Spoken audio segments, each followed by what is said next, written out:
Hi everyone. आज के video में देखेंगे सोशियोलॉजी पेपर 2 का एनसीईआरटी क्लास 11 चैप्टर 1 जो आपके आने वाले एग्जाम के लिए काफ़ी ज़्यादा इंपॉर्टेंट है। इस चैप्टर में ऐसे क्वेश्चन है जो आपके एग्जाम में बार बार रिपीट होते हैं। तो चलिए शुरू करते हैं आज का पहला क्वेश्चन। लेकिन उससे पहले अगर आप बीपीएससी स्टेट या झारखंड लेडी सुपरवाइजर की तैयारी कर रहे हैं तो आप लोग के लिए 15 प्रीवियस ईयर क्वेश्चन जिसके अंदर बीपीएससी स्टेट अदर स्टेट का प्रीवियस ईयर क्वेश्चन है, जिससे आपको आइडिया लग सकता है कि एग्जाम में किस तरह का क्वेश्चन आता है, किस लेवल का क्वेश्चन एग्जाम में पूछे जाते हैं, कौन कौन से क्वेश्चन बार बार रिपीट होते हैं। साथ में 10 प्रैक्टिस सेट जिससे आप प्रैक्टिस सेट को अटेम्प्ट करके अपने स्कोर को देख सकते हो कितनी आपकी तैयारी हो चुकी है। साथ में एनसीईआरटी जो अभी आपको कराए जा रहे हैं एक्सप्लेनेशन सहित व्याख्या सहित मिलेगा। एनसीईआरटी क्लास 11 क्लास 12 का चैप्टर वाइज क्वेश्चन आंसर। साथ में आपके जो सिलेबस है, चाहे आपका बीपीएससी हो, स्टेट हो, झारखंड लेडी सुपरवाइजर हो, आपके सिलेबस के अकॉर्डिंग आपको जितने भी आपके यूनिट टॉपिक्स दिए गए हैं सारे टॉपिक कवर करते हुए इंपॉर्टेंट एमसीक्यू आपको दिया जा रहा है। इतना सब कुछ मिलेगा सिर्फ 300 में। साथ में आपको प्रॉपर गाइड भी किया जाएगा। झारखंड लेडी सुपरवाइजर एग्जाम में आपके पास मुश्किल से 1 हफ्ते का समय बचा है, तो आप इतने शॉर्ट टर्म में किस तरह से आप तैयारी कर सकते हो, किस टॉपिक पे ज़्यादा फोकस करना है, आपको सब कुछ गाइड किया जाएगा। अगर आप इंटरेस्टेड हो अपने फ्यूचर अपनी नौकरी को लेकर तो आप मुझे इस नंबर पे व्हाट्सअप कर सकते हैं। चलिए शुरू करते हैं आज का पहला क्वेश्चन। समाजशास्त्र का मुख्य उद्देश्य क्या है? समाज की संरचना का अध्ययन, अर्थव्यवस्था का अध्ययन, राजनीति का अध्ययन या ऑप्शन डी है विज्ञान का अध्ययन। तो क्वेश्चन 1 का जो राइट आंसर होगा ऑप्शन नंबर ए हो जाएगा। याद रखिएगा, समाजशास्त्र समाज की संरचना, संगठन और प्रक्रियाओं का अध्ययन करता है। ऑप्शन इसका ए राइट आंसर होगा। सामाजिक नियंत्रण का मुख्य साधन क्या है? कानून, शिक्षा, धर्म या ऑप्शन डी है इनमें से सभी। तो क्वेश्चन 2 का जो राइट आंसर होगा ऑप्शन डी हो जाएगा। सामाजिक नियंत्रण के मुख्य साधन कानून, शिक्षा और धर्म को माना जाता है। आप यहाँ पे देख भी सकते हो। ऑप्शन डी इसका राइट आंसर होगा। अगला क्वेश्चन मोस्ट इंपॉर्टेंट है। आपको बताना है कि सांस्कृतिक लैंग का सिद्धांत किसने प्रस्तुत किया है? Max Weber, William F Ogburn, Emile Durkheim या ऑप्शन डी है कॉल मार्क्स। तो क्वेश्चन 3 का जो राइट आंसर होगा ऑप्शन नंबर बी हो जाएगा। याद रखिएगा, सांस्कृतिक लैंग का सिद्धांत विलियम एफ ओगवन ने प्रस्तुत किया था, जिसमें सांस्कृतिक तत्वों के बीच अंतराल को समझाया गया था। तो ऑप्शन इसका बी राइट आंसर होगा। अगला क्वेश्चन है, समाज का सबसे छोटा घटक किसे आप मानते हो? परिवार को, व्यक्ति को, वर्ग या ऑप्शन डी है समुदाय।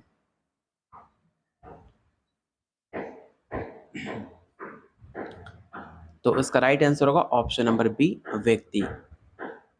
समाज का सबसे छोटा व्यक्ति घटक माना जाता है व्यक्ति को, क्योंकि समाज व्यक्तियों से मिलकर बनता है, इसलिए सबसे छोटा घटक व्यक्ति को माना जाता है। इसे आप याद रखिएगा। वर्ग संघर्ष का सिद्धांत किस समाजशास्त्री से संबंधित है? Max Weber, Karl Marx, Herbert Spencer या ऑप्शन डी है एमिल दुर्किम।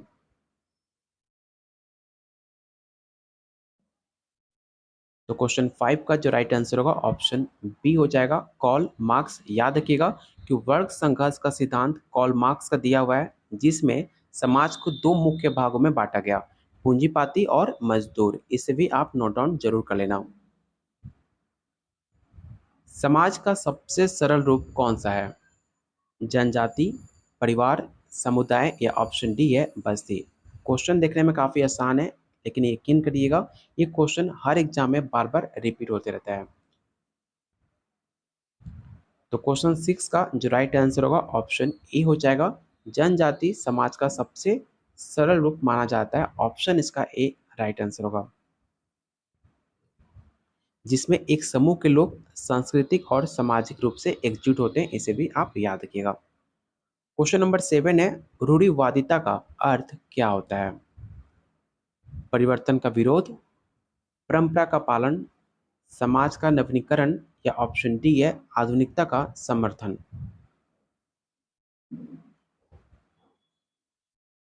तो क्वेश्चन 7 का राइट आंसर होगा ऑप्शन नंबर ए। विविधता का अर्थ होता है किसी भी प्रकार के सामाजिक परिवर्तन का विरोध करना और परंपरागत तरीके से समाज को बनाए रखना। इसे आप जरूर याद रखिएगा।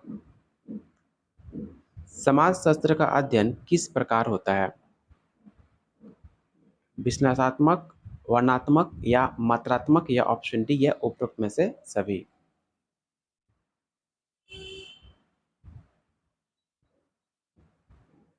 तो इसका राइट आंसर होगा ऑप्शन नंबर डी, उपरोक्त में से सभी। धर्म किस प्रकार का सामाजिक संस्थान है? आर्थिक, राजनीतिक, सांस्कृतिक, या ऑप्शन डी है नैतिक। इस क्वेश्चन को आप याद रखिएगा, ये सवाल काफी इंपॉर्टेंट है। ऑलरेडी ये सवाल बीपीएससी में पूछा जा चुका है। तो क्वेश्चन 9 का जो राइट आंसर होगा ऑप्शन नंबर सी हो जाएगा, सांस्कृतिक।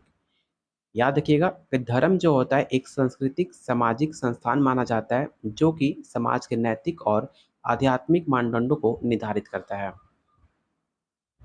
समाज में संस्कृति का क्या महत्व है? आर्थिक विकास, सांस्कृतिक एकता, राजनीतिक स्थिरता, या ऑप्शन डी है तकनीकी प्रगति।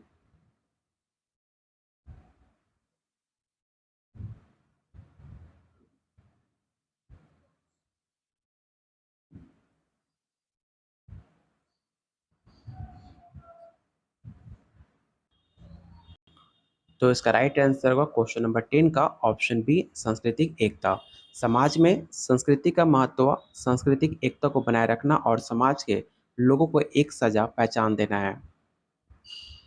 क्वेश्चन नंबर 11, विभाजन श्रम किस समाजशास्त्री की प्रमुख अवधारणा मानी जाती है?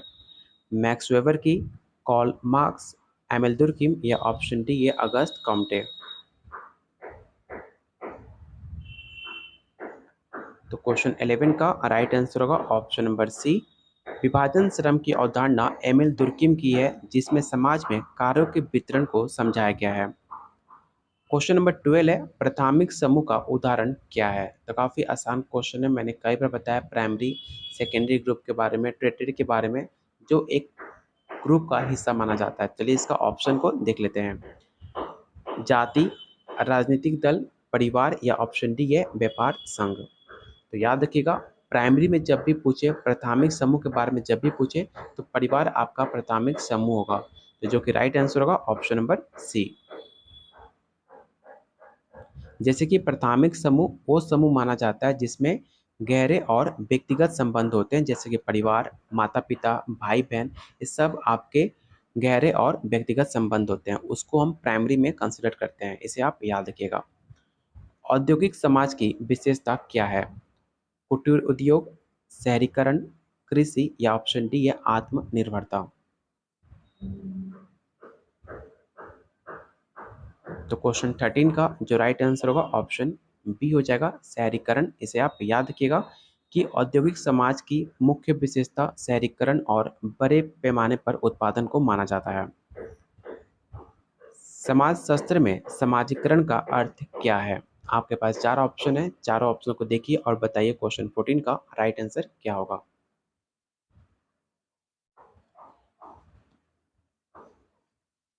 तो क्वेश्चन 14 का जो राइट आंसर होगा ऑप्शन नंबर सी हो जाएगा। सामाजिकरण वो प्रक्रिया है जिसके माध्यम से व्यक्ति समाज में रहने के लिए आवश्यक मानदंडों, मूल्य और व्यवहारों को सीखता है। ऑप्शन सी इसका राइट आंसर होगा।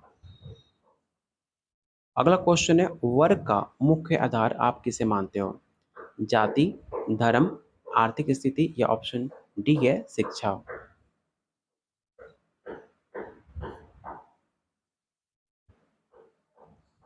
तो क्वेश्चन 15 का राइट आंसर होगा ऑप्शन नंबर सी, आर्थिक स्थिति। वर्ग का मुख्य आधार आर्थिक स्थिति होता है जो व्यक्ति के संसाधनों और धन पर आधारित होता है। जाति व्यवस्था किस प्रकार की व्यवस्था है? खुली व्यवस्था, बंद व्यवस्था, मिश्रित व्यवस्था, या ऑप्शन डी है इनमें से कोई नहीं। उम्मीद करता हूँ आज का वीडियो आपको पसंद आ रहा होगा, क्योंकि मैंने इसमें कुछ नया कोशिश की है कि क्वेश्चन आंसर के साथ व्याख्या भी दिया है, जिससे आप पढ़कर सारे डाउट आपके क्लियर भी हो जाए। सिर्फ क्वेश्चन आंसर याद करने से आपको अंडरस्टैंडिंग नहीं बढ़ती है, और मेरा कोशिश था कि आपको व्याख्या दिया जाए जिससे आप पढ़कर सारे डाउट आपका क्लियर भी हो जाए और आपका क्वेश्चन का आंसर जो है माइंड सेट में हो जाए। तो उम्मीद करता हूँ आपको ये प्रयास पसंद आया होगा तो प्लीज़ सारे लोग वीडियो को लाइक एंड शेयर ज़रूर कीजिएगा, क्योंकि हमारी तरफ से हमेशा कोशिश होती है कुछ अच्छा करने का, कुछ यूनिक करने का, जिससे आपका फ़ायदा हो सके, आपका एग्ज़ाम में काफ़ी हेल्प हो सके। तो प्लीज़ वीडियो को लाइक एंड शेयर करके आप हमारा मोटिवेशन को बढ़ा सकते हैं, जिससे आप लोग के लिए और ज़्यादा मेहनत और ज़्यादा कुछ नया ट्राई कर सकें, जिससे आप लोग के लिए और बेटर कंटेंट बना पाएँ। तो प्लीज़ सारे लोग से रिक्वेस्ट है कि वीडियो को लाइक एंड शेयर ज़रूर कीजिएगा। तो क्वेश्चन 16 का जो राइट आंसर होगा ऑप्शन बी हो जाएगा, बंद व्यवस्था। याद रखिएगा, जाति व्यवस्था एक बंद व्यवस्था है जिसमें जाति के आधार पर समाज के वर्गों में विभाजन किया जाता है। इस व्यवस्था में सामाजिक गतिशीलता बहुत कम होती है। तो ऑप्शन बी इसका राइट आंसर होगा। प्राकृतिक आपदा समाज में किस प्रकार परिवर्तन लाती है? धीमी गति से, तेजी से, कोई परिवर्तन नहीं, या ऑप्शन डी है अस्थायी परिवर्तन। तो इसका राइट आंसर होगा ऑप्शन नंबर बी, तेजी से। प्राकृतिक आपदाएं समाज में तेजी से परिवर्तन लाती हैं, जैसे जनसंख्या में कमी, संसाधनों की कमी और सामाजिक ढांचे में बदलाव। अगला क्वेश्चन है, सामाजिक गतिशीलता का मुख्य प्रकार कौन सा है? आपके पास चार ऑप्शन है, चारों ऑप्शन को रीड कीजिए और बताइए सामाजिक गतिशीलता का मुख्य साधन आप किसे मानते हो? तो क्वेश्चन 18 का राइट आंसर होगा ऑप्शन नंबर डी, उपरोक्त में से सभी। सामाजिक गतिशीलता तीन प्रकार की होती है। ऊर्ध्व गतिशीलता, जिसका मतलब होता है ऊपर की ओर। आधो गतिशीलता का मतलब होता है नीचे की ओर। और पृष्ठ गतिशीलता का मतलब होता है इधर और उधर। सामाजिक असमानता का मुख्य कारण क्या है?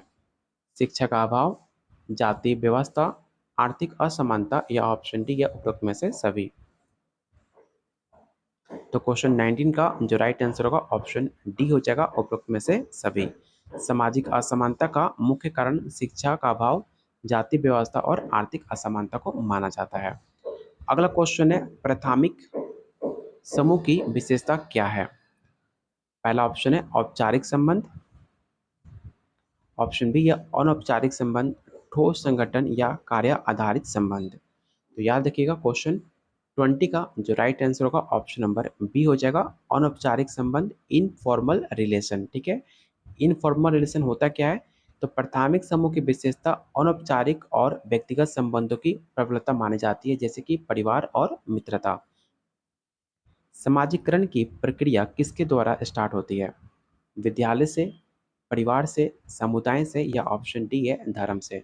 समाजीकरण सबसे पहले स्टार्ट कहाँ से होता है? मैंने कई बार आपको बताया भी है। अगर आपने पहले से मेरा क्लास देखते आ रहे हो तो आप आसानी से इसका आंसर बता पाओगे। तो याद रखिएगा, जो आपका समाजीकरण है सबसे पहले आपका जन्म परिवार में होता है, किसी की फैमिली में होता है, वहीं से आपका समाजीकरण स्टार्ट हो जाता है।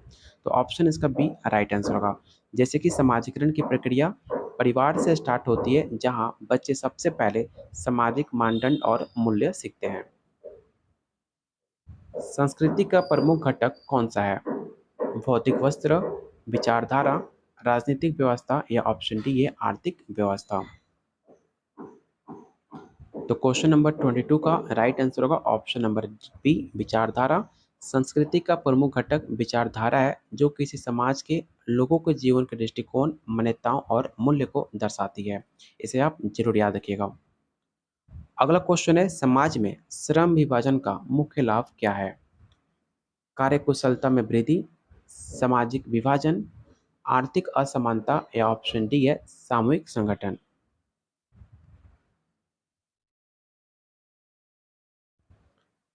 तो क्वेश्चन 23 का जो राइट आंसर होगा ऑप्शन ए हो जाएगा, कार्यकुशलता में वृद्धि। जो कि श्रम विभाजन में कार्यकुशलता में वृद्धि होती है, क्योंकि लोग अपने विशेष क्षेत्र में विशेषज्ञ बन गए होते हैं और उत्पादन की दर बढ़ जाती है। सांस्कृतिक बदलाव का मुख्य कारण आप किसे मानते हो? तकनीकी विकास, शिक्षा, धार्मिक सुधार, या ऑप्शन डी है इनमें से सभी। तो क्वेश्चन 24 का राइट आंसर होगा ऑप्शन डी, इनमें से सभी। सांस्कृतिक बदलाव का मुख्य कारण तकनीकी विकास, शिक्षा और धार्मिक सुधार हो सकते हैं, जो समाज के मूल्य और व्यवहार को प्रभावित करते हैं। समाज में आधुनिकता का प्रभाव क्या है? परंपराओं का नाश, नई तकनीकी का विकास, सामाजिक गतिशीलता, या ऑप्शन डी है उपरोक्त में से सभी। तो क्वेश्चन नंबर 25 का जो राइट आंसर होगा ऑप्शन डी हो जाएगा, उपरोक्त में से सभी।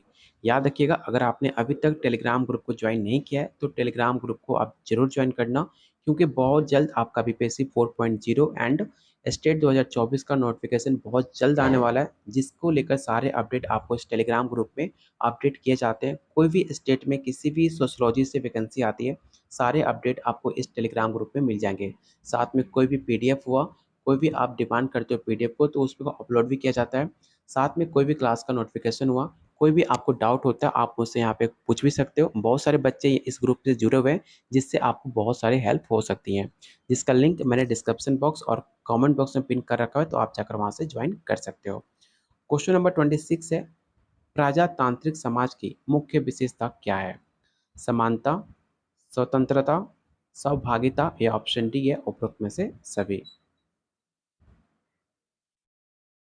तो क्वेश्चन 26 का राइट आंसर होगा ऑप्शन नंबर डी, उपरोक्त में से सभी। याद रखिएगा, प्रजातांत्रिक समूह की मुख्य विशेषताएं हैं आपका समानता, स्वतंत्रता और सहभागिता।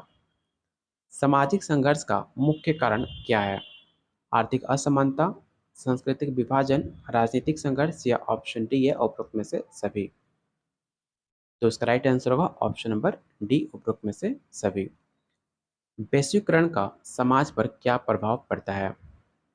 पहला ऑप्शन है सांस्कृतिक एकीकरण, आर्थिक विकास या ऑप्शन सी है सांस्कृतिक अपसंस्कृति या ऑप्शन डी उपरोक्त में से सभी।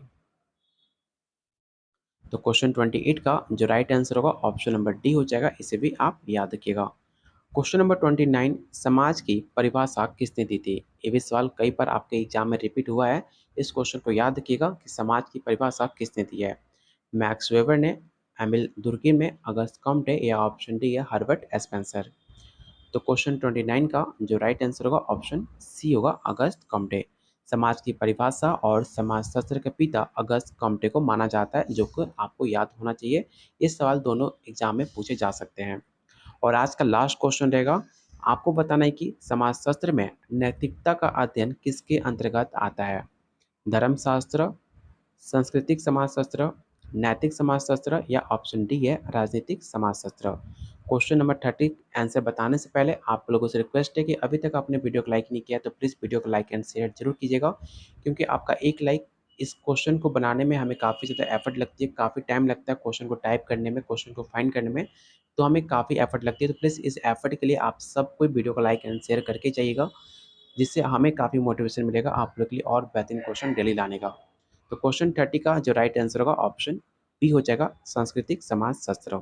नैतिकता का अध्ययन सांस्कृतिक समाजशास्त्र के अंतर्गत आता है, जिसमें समाज के नैतिक और सांस्कृतिक मूल्य को समझाया जाता है। तो ये रहा आज का टॉप 30 मोस्ट इंपॉर्टेंट क्वेश्चन, जो आपके आने वाले एग्जाम के लिए काफ़ी ज़्यादा इंपॉर्टेंट होगा। उम्मीद करता हूँ वीडियो पसंद आई होगी, प्लीज़ वीडियो को लाइक एंड शेयर जरूर कीजिएगा। अगर आपने पेड नोट्स अभी तक नहीं लिया है, तो आपके एग्जाम के बाद जस्ट बीपीएससी 4 एंड स्टेट 2024 की बहुत जल्द वैकेंसी आने वाली है, जिसमें आपको प्रॉपर टाइम भी नहीं मिलेगा एग्जाम की तैयारी करने के लिए। इसलिए अभी से आप तैयारी स्टार्ट करते हो, तो आप प्रॉपर कंप्लीट नोट्स लेकर अभी से अपना तैयारी स्टार्ट कर सकते हो। कोई भी डाउट होता है, कोई भी क्वेरी होती है, आप मुझे मेरे नंबर पे व्हाट्सएप कॉल कर सकते हो, जिससे आपको प्रॉपर गाइड और आपको सारे डाउट क्लियर किए जा सकते हैं। अगर आप झारखंड लेडीज सुपरवाइजर की तैयारी कर रहे हैं, तो आपके पास सिर्फ 1 हफ्ते का टाइम बचा है।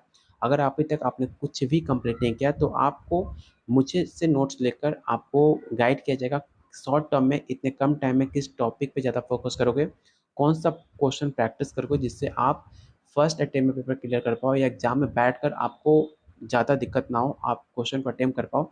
ये सब कुछ आपको गाइड किया जाएगा। अगर आप इंटरेस्टेड हो अपने फ्यूचर, अपनी नौकरी को लेकर, तो आप मुझे इस नंबर पर व्हाट्सएप अभी कर सकते हो। मिलते हैं बहुत जल्द अगले वीडियो में, तब तक keep watching, keep sharing. Thank you.